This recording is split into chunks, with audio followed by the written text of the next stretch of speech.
Hello, everyone. It is Jamie Jo right here at Madlet Musings, and today we have Melody Carlson with us. Hello, Melody. Hello. Thanks for joining us. I know you've been out and about camping and doing some fun stuff, so it's great to have you drop by and take some time to chat about your latest release. Yeah. Yeah. And we get to come home and have a shower and then go back to camping. See, that's the perfect kind of camping because I know. yeah, I've done that kind of camping where you're way out in the wilderness and all you have is rivers and streams, and I'm too old for it now. I've decided. Well, we have a tiny bathroom, but it's really Okay. tiny. Our Yeah. tank's almost full, so it's like, nope, Yeah. do it here. Yeah. Time to come home. Sounds like Yeah, a plan. And then bonus, we get to talk to you. So that's great too. exactly. Now you have a book that just released, which is perfect because everybody's getting in that mood for Christmas reads. It's called A Royal Christmas. Tell us a little bit about this one. Well, it's a royal Christmas. Our protagonist is a college student. She's in law school. She's about to finish. She's a pretty serious gal. She was raised by a single mom, and her mom has passed away, and she's kind of used to being on her own and strong, and works at the coffee shop to pay for things. And she Perfect. gets this she gets this letter that looks like it's from some small principality over in near Hungary and Austria, and claiming that she might be related to royalty. Of course, she thinks it's a scam because why wouldn't you? Right. And yeah, but then they do send her money and tickets and all of that. So she thinks, and her friend encourages her, go try Hmm. it, see what Hmm. happens. You need a vacation. Yeah. So Right. she goes. Yeah. That's And awesome. yeah, it's just this amazing fairy tale town and a beautiful palace. And it all looks just wonderful. Of course, beneath the surface, there are things going on that she'll find out about. But yeah, Okay. it's yeah, it was fun putting it together because of course it's not a real country. And yeah, Right. so Right. You get yeah, to kind of you make just up your own fun as you go along, your own I know, laws, your own royal create a credence. kingdom and a king, and yeah, I yeah, love that. I love that. That seems to be something that people are really drawn to around the holidays, also kind of that fairy tale-ish, but set in a contemporary setting, right, romance. yeah. And it was actually, I've done, I'm not sure, over 20 Christmas novellas. Right, right. And the editors asked, could you do one about a royal Christmas? And I was Okay. like, I don't know, because I didn't really want it to be like a Hallmark movie Right. exactly. And they had I've only seen a couple of those, and they're never my favorites, to be Hmm. honest. Hmm. So I thought, well, but then I started playing with it, and I just thought, well, this will just have my spin on it, which Yeah. is yeah.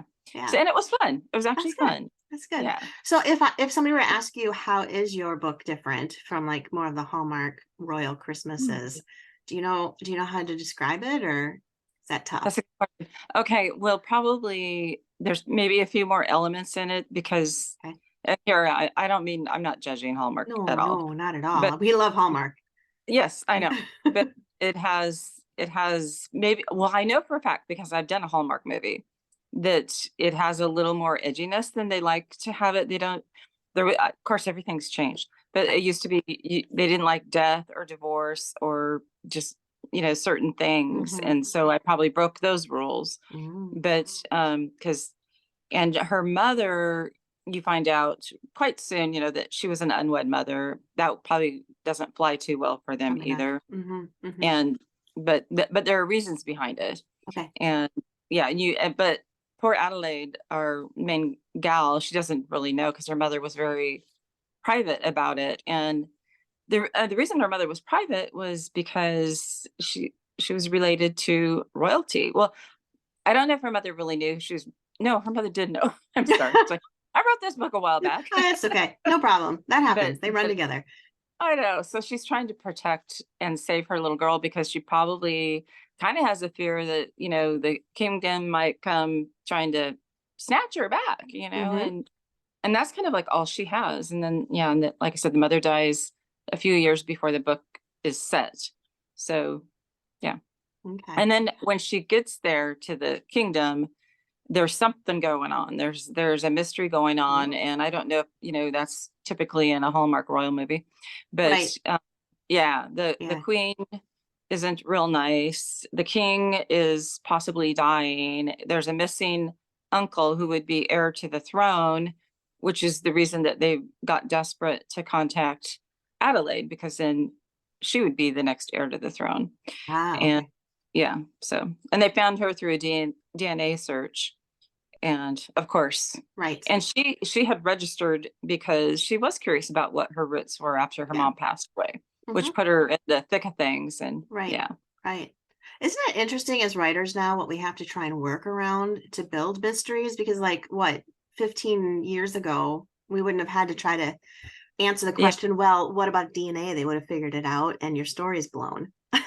exactly. And well, and I even kind of had an answer for that, because she had wanted her mother to do DNA testing, but her mother would always say, no, no, no, no, don't, Hmm. So she kind of even felt a little disloyal, when she Yeah. did it. But Yeah. yeah, Yeah, I suppose she probably did. And then, yeah, then you have that fear when you register with the DNA bank, like, what's coming out from my family history? Dun, dun, dun. Food. I know. Well, and see, I was raised by a single mom Okay. and early childhood divorce and a totally absent father Mm. who was adopted at birth. Oh, wow. So I had a total complete blank slate myself. So that probably sort of seeps into, Yeah. story in Yeah. a way. Yeah. Yeah. Well, yeah, because you have all those unanswered questions just from your own birth, and then you add your birth father into that and his unanswered questions, having him being adopted, and it just balloons Yeah. out from there. Yeah. Yeah. That's interesting. So, okay, so she finds out she's, basically next in line. Are they in the story suspicious of her for the uncle's disappearance and she'd sort of benefit from it? No, not really. Okay. That doesn't really come up. But the queen who married the king later in life and had a son already, the Hmm. son, of course, the queen assumed he would be heir next in line, which actually casts a little suspicion on her. Aha. Yes. Because why is the brother missing? Right. And yeah, and a lot of people know she's not the nicest person. Yeah. So there's a little something there, and then yeah, Well, that's that, perfect too, because in every royal family you have that struggle between who deserves the throne, and there's some that are undermining, and there's so many politics in any royal story. there really is. And Yeah. with this, because the king has been ailing for a while, he's kind of lost a little power control. Okay. And there's some sort of crooked, leaders that are there that are sort of aligned themselves with the queen, who Hmm. maybe don't have the country's best interests at heart. Whereas the king, being born into it and all of that, probably he grew into it. We'll say Okay. he was a reluctant king because, and I don't think this is giving away too much, he really wanted to marry Adelaide's mother. Hmm. And you find this out fairly early on, that because Adelaide's mother wasn't royalty, the king and the queen at the time were like, no, Yeah. it's not good enough. And Hmm. so he had his wild years, which is exactly why they did the DNA search, because they thought, Right. well, he's had these wild years. Who knows? But yeah, Adelaide's mother did get to visit the kingdom because they were engaged and they were Okay. getting married, and the parents said, nope, no way. Nope. Mm. Oh, thwarted love. That's so Yes. sad. Yeah. Oh, well, so is there another romance? Do we get to like redeem romance with Adelaide's story? Oh, of course. It's a Christmas Okay. book. We got to have happy. Yeah, we gotta have a little HEA, right? Yes. So, yeah, the guy that's kind of helping her guide, who speaks really great English because his mother was from England, Okay. and he Anton, and Mhm. of course he's wonderful. Is he's not just good looking, he's got a really sweet heart, and he cares about the country, and he Okay. particularly cares about the province that he represents. Mm. And they're one of the less fortunate provinces. I think there's 4 or 5 in this little tiny municipality. And so he's, and of course he's smitten by Yeah. Adelaide, but Yeah. he's really good at, hiding that. And we get all the fairy tale elements too, because of course the king, just when she comes, he's just over the moon Mm. for his daughter, and Mhm. she gets, royal wardrobe shopping, and so there's some hallmarky things there, Yeah. Well, you know. I mean, Yeah. you have to kind of play up a little bit of the lost princess element. I mean, if you've got that story to work with, you got to have the dresses and the glitz and the Yeah, and glamour. Yes, which becomes like the queen is not too happy when he gives her, like his mother's sable coat Mm, and gives her some jewelry from his side of the family, that was yeah. his to do with as he pleased. And yeah. And she's getting family heirlooms that the queen is not very Mhm. happy with. Dun, dun. Ooh, this is good. I like this. It's again, no slam against Hallmark, but it sounds better. Well, thanks. You're welcome. I was like having a little bit of extra something to chew on when I'm reading a romance story. And it's always nice when you have a little bit more of a plot or a mystery, even if it's not super suspenseful, just something else going on to push that plot forward and that relationship forward. So, Yeah, like where's the missing uncle, yeah. and that becomes a big part of the story too. But Okay. Well, I was not going to ask you that, but I about figured that'd that. be a spoiler. So you can't That'd tell be us where. Oh, no exposés on where the missing uncle is, but he's probably going to show up, I'm guessing, or else you really take a twist and you don't have to answer this, but you go into like romantic suspense and he's dead. you know, So, Honestly, when I was writing it, I didn't know if he was gonna show up again. oh, really? Yeah, Oh, so now we yeah, are really confused. Like we really don't know now. So, yeah. yeah, Because they assumed he was dead because he'd gone yeah, on a yeah. hunting, fishing trip, and Oh, sure. Yeah, accidents happen, they whether do. purposeful or not.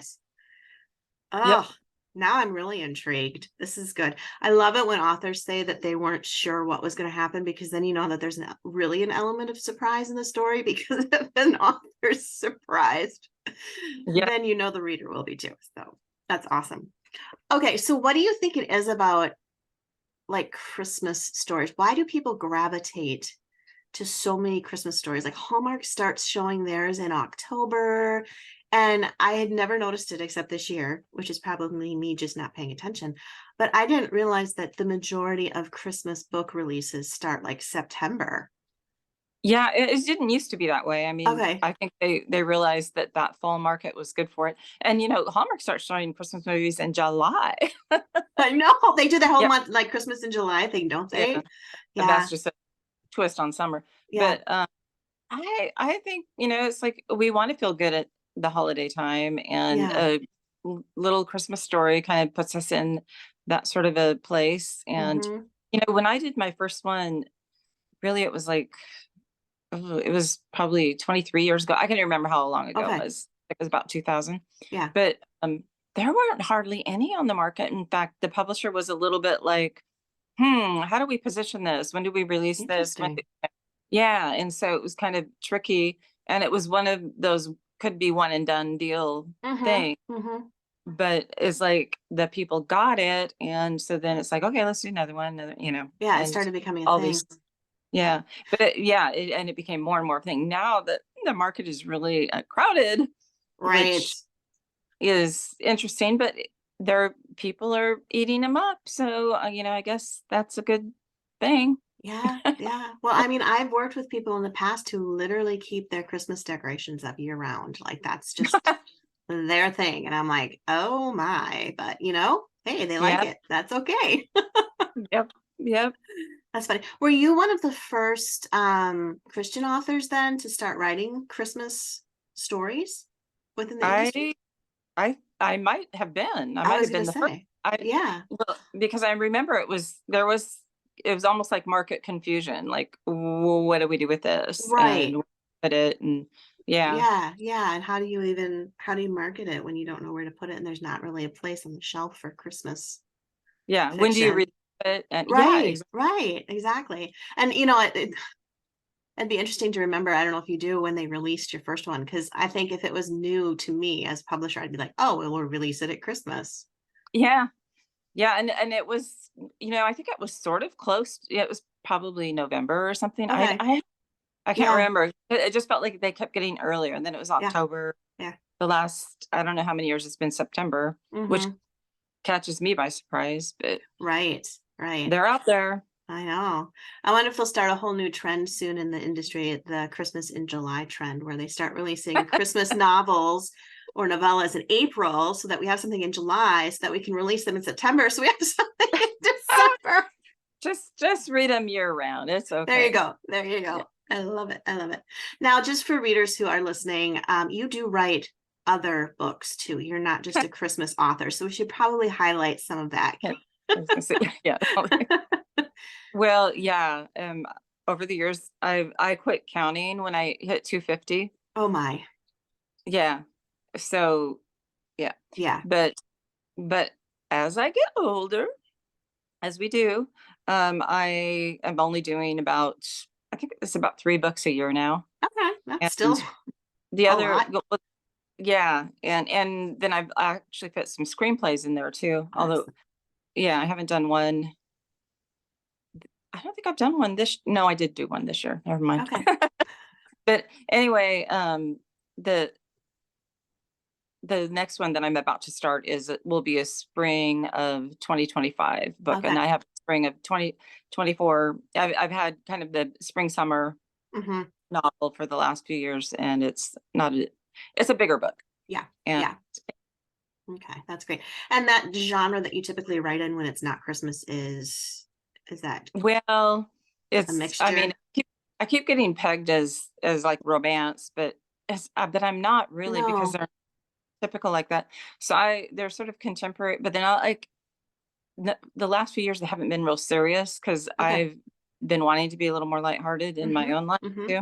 Yeah. And so like the one that's coming out is called Just for the Summer, and it's a couple of gals that switch jobs in the hospitality industry. One Fun. is a fishing lodge and one is in a shishi boutique hotel in Seattle, and they Oh, neat.